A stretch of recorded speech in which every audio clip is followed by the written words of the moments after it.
అన్నదాత అన్నదాత మీ అన్నదాత చెమటోడ్చి ఆహారాన్నందించే రైతన్నా అనునిత్యం నీ కండదండగా నిలిచే నేస్తం ఎవరన్నా అన్నదాత అన్నదాత మీ అన్నదాత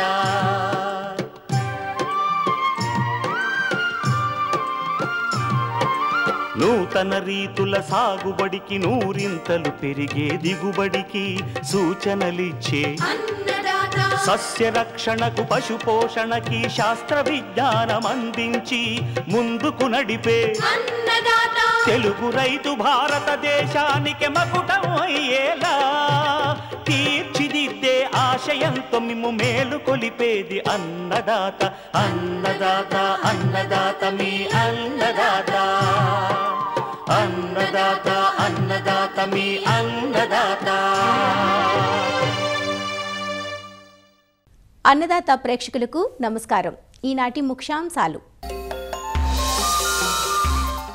అధిక దిగుబడుల కోసం కార్సీ చెరకు తోటల్లో చేపట్టాల్సిన యాజమాన్యం, తెలంగాణలో వరి మాగాణుల్లో చామగడ్డ సాగు అధిక దిగుబడులకు మెలకువలు, శీతాకాలంలో గొర్రెల పెంపకంలో తీసుకోవాల్సిన జాగ్రత్తలు, ఇంకా జై కిసాన్ వ్యవసాయ సమాచారం.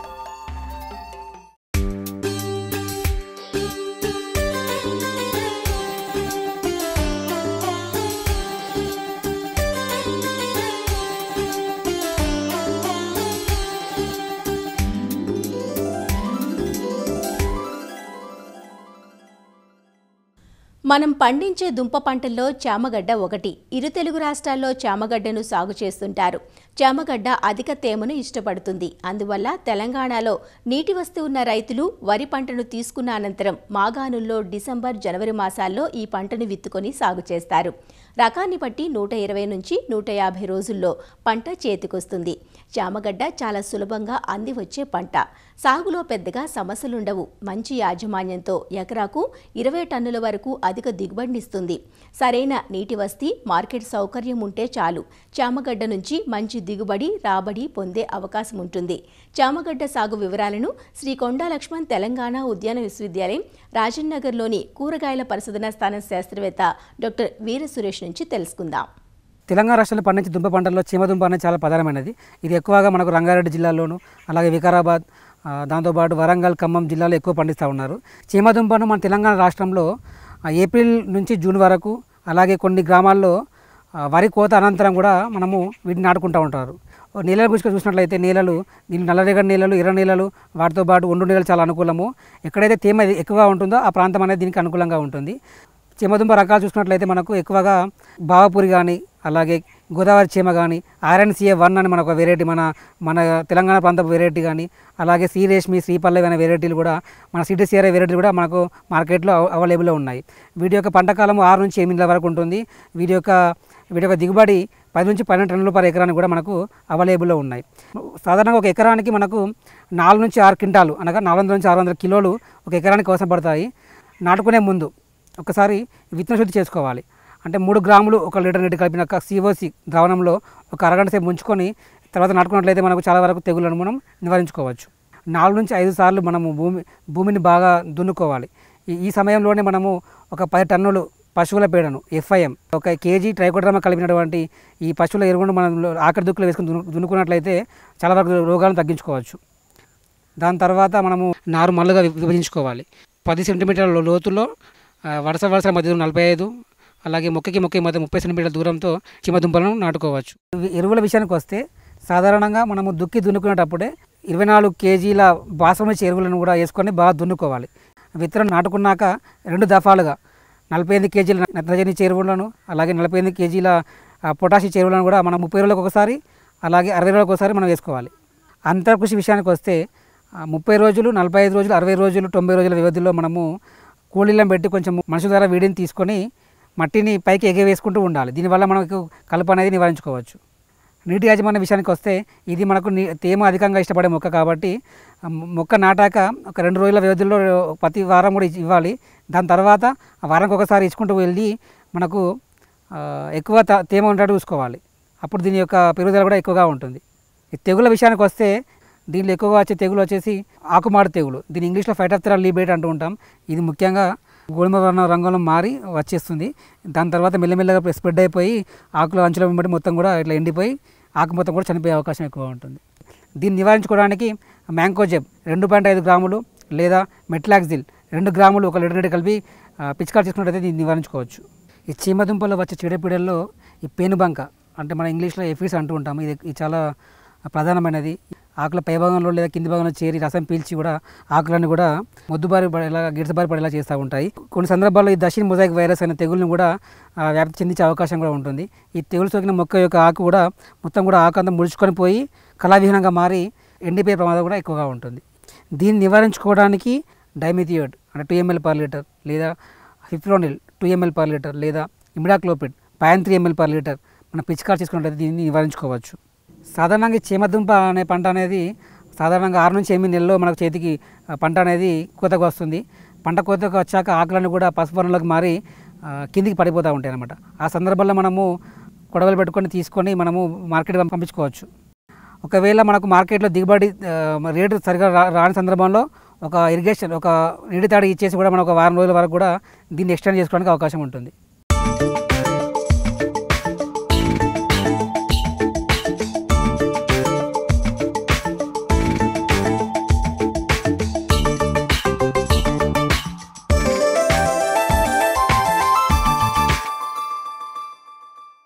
తీపిని పంచే ప్రధాన వాణిజ్య పంట చెరకు. ఉభయ తెలుగు రాష్ట్రాల్లో చెరకు తోటలు నరుకుదల దశలో ఉన్నాయి. చెరకు నరికిన తర్వాత నేలలో వదిలేసిన చెరకు నుంచి మళ్లీ పిలకలు పుట్టి చిగురిస్తాయి. వీటిని పెంచడాన్నే కార్సీ తోటలు అంటారు. కార్సీ తోటలకు విత్తనపు ఖర్చు ఉండదు.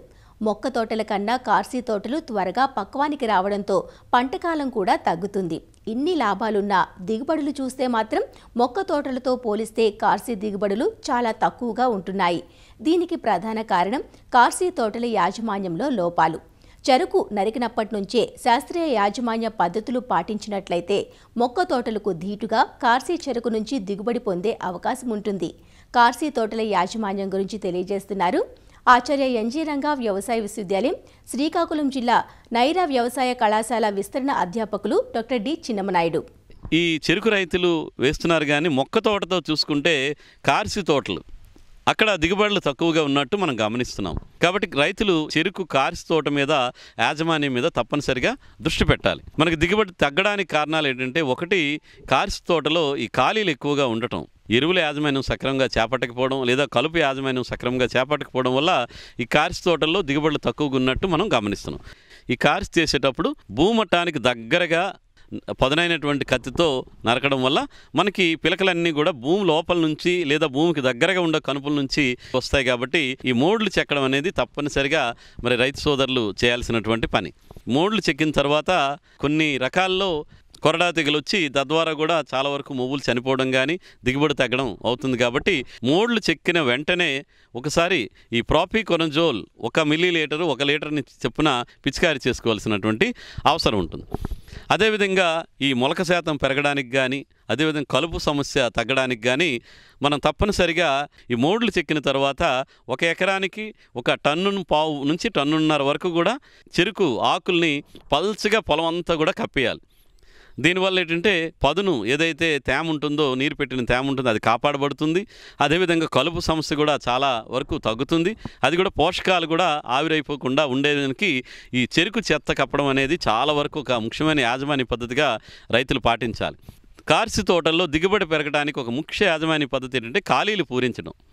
దీనికోసం రైతులు ఏం చేయాలంటే, చెరుకు నరుకుతున్నప్పుడే అదే రకం సంబంధించిన దవ్వ తీసుకొని, అంటే చెరుకు గడతాలక 1/3 పై భాగాన్ని తీసుకొని ఒంటికన్ను ముచ్చులు తయారు చేసుకొని వాటిని మనకు నీటి సదుపాయం ఉన్న దగ్గర నారు పెట్టుకోవడం కానీ లేదా ప్రోట్రేలు కనుక అందుబాటులో ఉంటే ఆ ఒంటికన్ను ముచ్చెల్ని అందులో వేసి మనకి 35-40 రోజుల వరకు పెరగనిస్తే ఆ మొక్కలను తెచ్చి ఎక్కడైనా 50 సెంటీమీటర్లకు దాటి కనుక వరుసల్లో ఖాళీలు ఉంటే అక్కడ ఈ ముందుగానే మనం తయారు చేసుకున్నటువంటి అదే రకపు నారు మొక్కల్ని గ్యాప్ ఫిల్లింగ్ చేసుకుంటే చాలా బాగుంటుంది. దానికోసం ఏంటంటే ముందుగానే చెరుకు నరికేటప్పుడే ఆ నారు పెంచుకుంటే అదే వయసు ఉన్నటువంటి నారుతో మనం గ్యాప్ ఫిల్లింగ్ చేసుకుంటే రెండు ఒకే విధంగా పెరగడానికి ఆస్కారం ఉంటాయి. కొద్ది రోజుల కంటే 35 నుంచి 40 రోజుల్లో ఒకసారి దున్నటం వల్ల భూమి కూడా గుల్లబారి వేర్లు కూడా బాగా పెరగడానికి ఆస్కారం ఉంటుంది. తద్వారా పోషకాలు తీసుకొని మొక్కలు దృఢంగా పెరగడానికి ఆస్కారం ఉంటుంది. కాబట్టి అంతర్కృషిలో భాగంగా దున్నడం కూడా చేయడం తప్పనిసరిగా చేయాలి. కార్సి మోడ్లు చెక్కిన వెంటనే కొద్దిగా మొలక వచ్చిన తర్వాత వారం 10 రోజుల్లో మనం ఏంటంటే యూరియా 100 కిలోలంటే 2 బస్తాలు, సింగిల్ సూపర్ ఫాస్ఫేట్ 250 కిలోల వరకు కూడా అవసరం ఉంటుంది. అదేవిధంగా మ్యూరేట్ ఆఫ్ పొటాష్ అయితే కనుక 80 కేజీల వరకు ఎకరానికి కార్సి తోటకి వేయాలి. తదుపరి మరలా 45 రోజులకి ఒక్క యూరియా ఎకరానికి 100 కేజీల వరకు వేసుకుంటే సరిపోతుంది. ఎక్కడైనా ఈ పొటాష్ లోప లక్షణాలు కనిపిస్తే కనుక మరలా ఒక రెండో దఫా వేసినప్పుడు ఒక 20 నుంచి 25 కిలోల ఈ మ్యూరేట్ ఆఫ్ పొటాష్ వేసుకుంటే మనకి ఎరువుల యాజమాన్యం సక్రమంగా జరుగుతుంది. అదేవిధంగా ఏదైనా సూక్ష్మ పోషకాలు కనుక ఐరన్ డెఫిషియన్సీ, ఆకులు తెల్లగా అయిపోవడం కానీ లేదా జింక్ లోప లక్షణాలు ఉంటే మనం అది పొలంలో గమనించుకొని జింక్ సల్ఫేట్ అయితే 2 గ్రాములు 1 లీటర్ నీటి చొప్పున కలిపి పిచికారీ చేయడం. అదే ఇనుము ధాతు లోపం అయితే 10 గ్రాములు అన్నబేది లాంటి మందుల్ని 1 లీటర్ నీటి కలిపి పిచికారీ చేసుకుంటే మనకి సూక్ష్మ పోషకాల తాలూకు లోపాలు కూడా సవరించబడతాయి.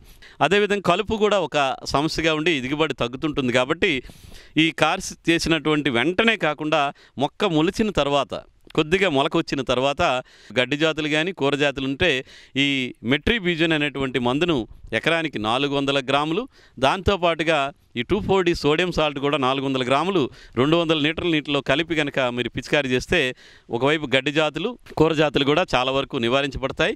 45 నుంచి 75 రోజుల మధ్యలో కనుక ఎప్పుడైనా తీగ జాతి కలుపు కనిపిస్తే ఆల్ మిక్స్ 8 గ్రాములు 200 లీటర్ నీటికి కలిపి మనం పిచికారీ చేస్తే కలుపు సమస్య చాలా వరకు తగ్గిపోతుంది. ఇక సస్యరక్షణలో భాగంగా మనకి పీక పురుగు ఎక్కువ వచ్చేటువంటి అవకాశం ఉంటుంది. అంటే మధ్యలో ఉన్న మువ్వు ఎండిపోవటం మనం పీకితే సులువుగా వచ్చేయడం జరుగుతుంది. దానికోసం ముందుగానే ఒకవేళ వేయగలిగితే ఈ కార్బోఫ్యూరాన్ 3G గుళికలు అయితే ఎకరానికి ఒక 10 కిలోల వరకు వేసుకోవడం, లేదా ఫెటేరియా గుళికలు అయితే ఎకరానికి 4 కిలోలు మొక్క మొదల్లో వేసి గుప్పు చేయడం కానీ లేదా బోధులు తోసేటప్పుడు వేసుకుంటే మనకి పీక పురుగు ఉధృతి తగ్గుతుంది. ట్రైకోగ్రామా కిలోనిస్ కార్డులు దొరుకుతాయి. మనకు ఆ కార్డులను తీసుకొచ్చేసి పొలంలో ఒక 8 ప్రాంతాల్లో కనుక 20,000 గుడ్ల సముదాయం అంటే చిన్న చిన్న ముక్కలుగా దొరుకుతాయి మనకి. అవి కనుక పెట్టుకుంటే మనకి పీక పురుగు నివారణ కూడా జరుగుతుంది. ఇలా అన్ని యాజమాన్యాలు కనుక సమగ్రంగా చేయగలిగితే మనకి మొక్క తోటల మాదిరిగానే కార్సి తోటల్లో కూడా మంచి దిగుబడులు ఈ చెరుకు పంటలో తీసుకోవడానికి అవకాశం ఉంది.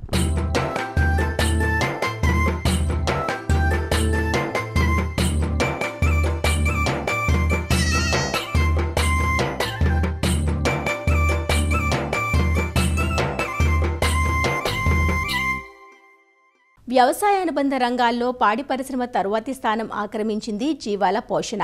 ప్రస్తుతం ఉన్న చలి వాతావరణంలో గొర్రెల పెంపకదారులు వీటి సంరక్షణలో ప్రత్యేక శ్రద్ధ వహించాలి.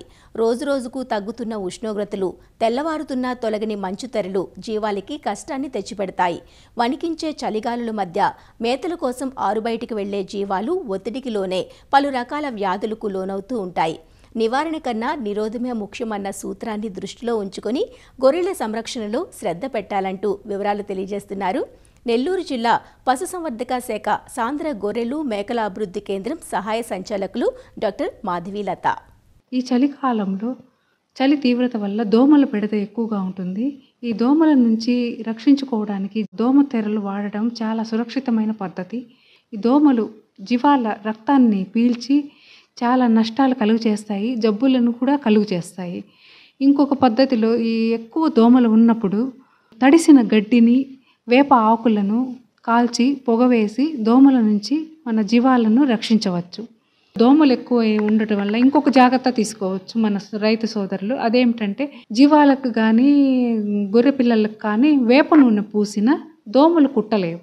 అదొక జాగ్రత్త తీసుకోవచ్చు.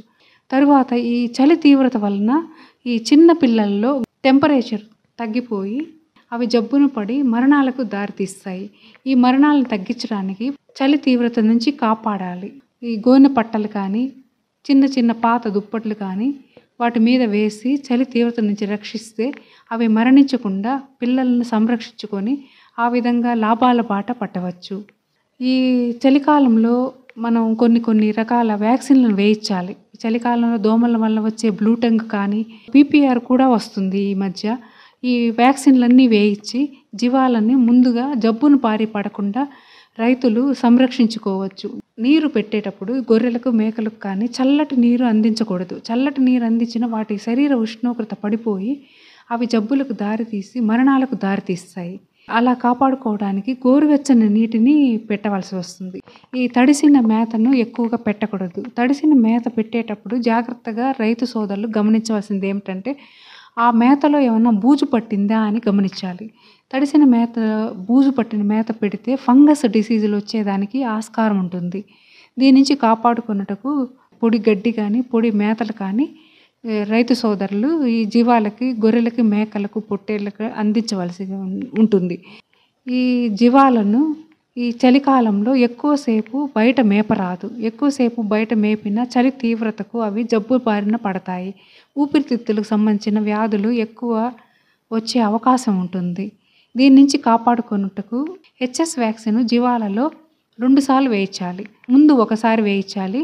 2 వారాల తర్వాత దానికి బూస్టర్ డోసు వేయించవచ్చు. చలికాలంలో ఇంకొక ముఖ్యమైన విషయం ఏమిటంటే నేలంతా వర్షాలతో తడిసి చిత్తడిగా ఉంటుంది. ఈ చిత్తడిలో నడిచిన గొర్రెలు మేకలు పొట్టేలు కాళ్ళల్లో పాచి ఏర్పడి అవి కాలు కుంటడము ఇలాంటి జబ్బులకు దారితీస్తాయి. దీన్ని ఫుట్ రాట్ అని కూడా అంటారు. ఈ ఫుట్ రాట్ జబ్బుకు ప్రస్తుతము వ్యాక్సిన్ అనేది లేదు. కాబట్టి మనం ముందు జాగ్రత్తలు తీసుకుంటేనే దీన్ని కాపాడుకోగలము. పొడిగా ఉండే నేలలో ఉంచాలి జీవాలని. చిత్తడి నేలలో ఎక్కువసేపు ఉంచరాదు. ఒకవేళ ఈ చిత్తడిలో తడిచి పాళ్ళు పాచిన జీవాలకి ముందు జాగ్రత్తగా శుభ్రముగా గోరువెచ్చని నీటిలో పొటాషియం పర్మాంగనేట్ ఒక చిటికెడు వేసి ఆ నీళ్లతో కలిగిన అది యాంటీసెప్టిక్ లాగా పనిచేసి ఇన్ఫెక్షన్ ఎక్కువ కాకుండా కాపాడి అక్కడ పాచి అనేది నివారించి జీవాలు మామూలుగా నడిచేదానికి దోహదం చేస్తుంది. పెద్ద గొర్రెలు ఈనిన గొర్రెలు నేల మీద పడుకున్నప్పుడు ఆ పొదుగు ద్వారా బ్యాక్టీరియా లోపలికి చేరి మ్యాస్టైటిస్ జబ్బును కలుగు చేస్తుంది. అంటే పొదుగు వాపు జబ్బు వచ్చిన తర్వాత మనం ఎంతో ఖర్చు పెట్టాలి. కాబట్టి రాకుండా చూసుకోవడానికి పొడి నేలలో ఉంచాలి. ఒకవేళ జబ్బు కనపడే ఏదైనా పొదుగు వాచినట్టుగా గుర్తిస్తే రైతు సోదరులు వెంటనే దాన్ని పశు వైద్య సిబ్బందికి డాక్టర్లకి తెలియచేసి నివారణ ట్రీట్మెంట్ ఇప్పించాలి. అలా ఇప్పిస్తే జబ్బు ఎక్కువ కాకుండా లాభాలు సాధిస్తారు.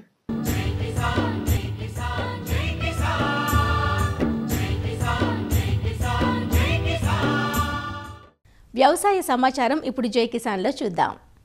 నాగర్ కర్నూలు జిల్లా పాలెం ప్రాంతీయ వ్యవసాయ పరిశోధన స్థానంలో ప్రొఫెసర్ జయశంకర్ తెలంగాణ రాష్ట్ర వ్యవసాయ విశ్వవిద్యాలయం వజ్రోత్సవ కార్యక్రమం జరిగింది. ఈ కార్యక్రమానికి ముఖ్య అతిథిగా planning board vice chairman Congress senior నేత జిల్లెల చిన్నారెడ్డి హాజరయ్యారు. విశ్వవిద్యాలయం అందిస్తున్న సేవలు, రైతులకు చేరవేస్తున్న పలు వంగడాలు ఇలా అన్నింటిపై ఈ కార్యక్రమంలో చర్చించారు. ఈ సందర్భంగా స్టాళ్లను ఏర్పాటు చేశారు. పరిశోధనా స్థానం నుంచి విడుదలైన వంగడాలు, విత్తనాలు, పలు రకాల ఉత్పత్తులను ప్రదర్శనకు ఉంచారు. వ్యవసాయ విశ్వవిద్యాలయం ఒకనాడు ఆంధ్రప్రదేశ్ అగ్రికల్చర్ యూనివర్సిటీగా 1964లో ప్రారంభించబడ్డది. 1965లో లాల్ బహదూర్ శాస్త్రి గారు ఈ వ్యవసాయ విశ్వవిద్యాలయాన్ని వారు ప్రారంభించడం జరిగింది. మొదలుపెట్టిన కాడ నుంచి ఈ రోజు వరకు 60 సంవత్సరాలు పూర్తవుతున్న సందర్భంలో వజ్రోత్సవాలు జరుపుకోబోతున్నాం. మనం చేసిన ప్రగతి, ఎంతమంది విద్యార్థుల్ని రాష్ట్రానికి మనం ఇవ్వగలిగినాం, ఈ దేశానికి మనం ఇవ్వగలిగినాం, ఎంత గొప్ప రీసెర్చ్ ఇక్కడ జరుగుతుందో ఒకసారి నెమరు వేసుకుందామని ఈ ఉత్సవాలు జరుపుకోవడం జరుగుతూ ఉంది. ఈ సందర్భంగా అనేక కార్యక్రమాలు, అదే కాకుండా మనకు ఉండేటువంటి ఈ పాలెం రీసెర్చ్ స్టేషన్ యొక్క ప్రత్యేకత ఏమంటే మనం దీన్ని 70లో ప్రారంభించుకున్నాం. 80లో ఈ పెద్ద స్థలంలోకి మారడం జరిగింది. 89లో దేశంలోనే మొట్టమొదటి పాలిటెక్నిక్ కళాశాల ఇక్కడ మనం ఏర్పాటు చేసుకోవడం జరిగినది. తర్వాత మనకి ఈరోజు అగ్రికల్చర్ కాలేజ్ వచ్చింది, కేవీకే వచ్చింది, ఎన్నో వసతులు వచ్చినాయి. ఇంకా కొన్ని వసతులు చేయాల్సి ఉందని చెప్తున్నారు. తప్పకుండా రాష్ట్ర ప్రభుత్వం పూర్తి చేయడానికి ప్రయత్నం చేస్తామని. రీసెర్చ్ మాత్రం ఇంకా గొప్పగా పెరగాలి. ముఖ్యంగా మనకు వేరుశెనగలో రీసెర్చ్ తక్కువ ఉంది, ఇక్రిసాట్ గొప్ప రీసెర్చ్ చేస్తూ ఉంది. కాబట్టి దాని నుంచి ఆ ఫలితాలు తీసుకొని ఇక్రిసాట్లో జరిగేటువంటి విషయాలన్నీ కూడా మనకు బాగా సూట్ అవుతాయి. వాటిని మనం ఇక్కడ రిపీట్ చేసుకుంటే చాలు. హైదరాబాద్లో ప్రొఫెసర్ జయశంకర్ తెలంగాణ రాష్ట్ర వ్యవసాయ విశ్వవిద్యాలయం, ఫైటోపాథలాజికల్ సొసైటీ సంయుక్త ఆధ్వర్యంలో వ్యవసాయ, ఉద్యాన పంటల సాగుల్లో తెగుళ్లు నిర్ధారణ, నివారణపై 2 రోజుల పాటు జాతీయ సదస్సు జరిగింది. పంటల సాగులో తెగుళ్లను అధిగమించేందుకు రోగనిరోధక శక్తి గల వంగడాలు, ఏఐ, ఐఓటీ టెక్నాలజీ, యాంత్రీకరణ అందిపుచ్చుకుంటూ సేంద్రియ, సహజ, ప్రకృతి సేద్యం వైపు రైతులు మళ్లాలని వ్యవసాయ శాస్త్రవేత్తలు పిలుపునిచ్చారు. మొక్కలకు వచ్చేటువంటి రోగాలు ఏవేవి వస్తాయి, ఎలా వస్తాయి, అయిన తర్వాత వాటిని ఎలా గుర్తించాలా, ఎలా వాటికి నివారణలు కనుక్కోవాలనే దాని మీదనే ఇప్పుడు ఇక్కడ మనకు ఇండియన్ మీటింగ్ కండక్ట్ చేస్తున్నది Deccan society of plant pathologist Hyderabad, మరియు ఇండియన్ ఫైటోపాథాలజీ సొసైటీ ఢిల్లీ. ఇవి 2 కలిసి professor Jayashankar Telangana state agriculture university ఆధ్వర్యంలో ఇక్కడ నడుస్తూ ఉంది. పొల్యూషన్ ఆహారం ద్వారా కావచ్చు, పంటల ద్వారా కావచ్చు, గాలిలో ఇది కావచ్చు, అలాగే భూమి కూడా కలుషితమవుతూ ఉంది, వాటర్ కలుషితమవుతున్నాయి. సో ఇవన్నిటినీ దృష్టిలో పెట్టుకొని కలుషితం లేని అంటే అలాగే రెసిడ్యూస్ లేనటువంటి పంటలు వచ్చేదానికి మనం ఏ కొత్త అవి పద్ధతులు కావచ్చు, అది మందులు కావచ్చు, ప్రస్తుతం జరుగుతున్నటువంటి చర్చలు. పంటల ఉత్పత్తి, ఉత్పాదకత పెరిగినప్పటికీ అదే సమయంలో అనేక సవాళ్లు వేధిస్తున్నాయి. అధిక దిగుబడుల పేరిట విచక్షణారహితంగా రసాయన ఎరువులు, క్రిమిసంహారక మందుల వినియోగంతో పాటు పారిశ్రామిక వ్యర్థాలు, కాలుష్యం, ఉష్ణతాపం వంటి ప్రతికూల పరిస్థితుల నేపథ్యంలో పురుగులు, తెగుళ్లు వ్యవసాయంపై తీవ్ర ప్రభావం చూపుతున్నాయి. ఇలాంటి పరిస్థితుల్లో సహజ విధానాల్లో నియంత్రణ చేపట్టి ఆరోగ్యకర ఉత్పత్తులు సాధించే దిశగా రైతులు ముందడుగు వేయాలంటూ శాస్త్రవేత్తలు సూచించారు. వరి మీద రకరకాల తెగుళ్లు విపరీతంగా వస్తున్నాయి. మొదటిగా చూసుకున్నట్లయితే మనకు అగ్గి తెగులు ఒకటి సమస్య ఎక్కువగా ఉన్నది. దానికి అనువైన రకాలు కూడా ఉన్నప్పటికీ కూడా రోగ నిరోధక శక్తి రోజు రోజుకు తగ్గిపోతుంది. కాబట్టి దాని మీద ఎక్కువగా అడ్వాన్స్ వెరైటీస్ డెవలప్ చేయడము, ప్లస్ దానికి సరైన మందులతోటి కూడా నివారణ చేయాలని దాని మీద కూడా పరిశోధనలు జరుగుతున్నాయి. సో అదేవిధంగా మొక్కజొన్నలో కూడా ఎక్కువగా తెగుళ్ళు లైక్ బూడి తెగుళ్ళు కానీ, మనకు కంకి తెగుళ్ళు కానీ, మాడు తెగుళ్ళు కానీ ఎక్కువగా ఆశిస్తున్నాయి. సో దాని మీద కూడా ఎక్కువగా మన రీసెర్చ్ జరుగుతూ ఉంది. సో అదేవిధంగా మనకు వేరువేరు కూరగాయల మొక్కల్లో కూడా వచ్చే లైక్ టమాటా కానీ, వంకాయ కానీ, మరియు బెండ కానీ రకరకాల వైరస్ తెగుళ్ళు కూడా ఎక్కువగా వస్తున్నాయి. ఈవెన్ మన మిర్చిలో కూడా ఎక్కువగా రకరకాల వైరస్ తెగుళ్ళు కూడా వస్తున్నాయి. వాటి మీద కూడా ఎక్కువగా రోగ నిరోధక శక్తి రోజు తగ్గిపోతుంది. ఎందుకంటే ఇవి చిన్న తెగుళ్ళకు చూసుకొని పెద్ద మందులు కొట్టడము, తెగుళ్ళు మందులు, పురుగు మందులు కలిపి కొట్టడం వలన కూడా రోగ నిరోధక శక్తి మరియు వాతావరణంలో రోజుకు మార్పులు కూడా వస్తున్నాయి. దానికి అనుగుణంగా సరైన సమగ్ర సస్యరక్షణ మీద ఎక్కువగా అవగాహన కల్పించాలని ముఖ్య ఉద్దేశంతో ఈ నేషనల్ కాన్ఫరెన్స్ మనము ఏర్పాటు చేయడం జరిగింది. అడ్వాన్స్మెంట్ టెక్నాలజీ ఏదైతే ఉందో అగ్రికల్చర్లో, ప్లాంట్ పెథాలజీ రీసెర్చ్లో జరిగిన వాటిని చర్చించడానికి ఈ 2 రోజుల సమావేశాన్ని ఏర్పాటు చేయడం జరిగింది. దాదాపు 180 మంది సైంటిస్టులు రిజిస్టర్ చేశారు.